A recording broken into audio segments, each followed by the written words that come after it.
good morning সকলোকে morning ডিউটিলৈ বুলি আহিলোঁ আৰু এনেকুৱাতে আহিলে যাক বৰ ডাঙৰ বৰষুণ তাৰ মাজতে যেনতেন ডিউটি আহি পালোহি ডিউটিৰ মাজতে খাই ল'লোঁ লিমকা আৰু স্লাইচ আৰু তাৰ মাজতে আজি মোক দাদা এজনে দিলে এটা মধুৰিআম আমাৰ মধুৰিআমটো যে সঁচাকৈ তামাম টেষ্টি আছিলে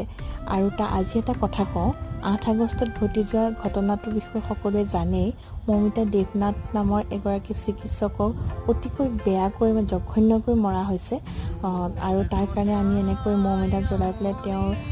তেওঁৰ আত্মাই যেন শান্তি পাওক তাৰ কাৰণে কামনা কৰিছোঁ আৰু এই জঘন্য কাম কৰা যিজন দোষী তেওঁ অতি সোনকালে উচিত শাস্তি পাওক তাৰে কামনা কৰিছোঁ আৰু সঁচাকৈ এইখন পৃথিৱীত মানৱ প্ৰকৃতিৰ কিছুমান দানৱ আছে সেইটো আমি সকলোৱে জনাটো উচিত সঁচাকৈ এনেকৈ যাতে আৰু কেতিয়াও এগৰাকী নাৰীৰ লগত নহওক তাৰে কামনা কৰিছোঁ জাষ্টিছ ফৰ মৌমিতা আজিলৈ বাই বাই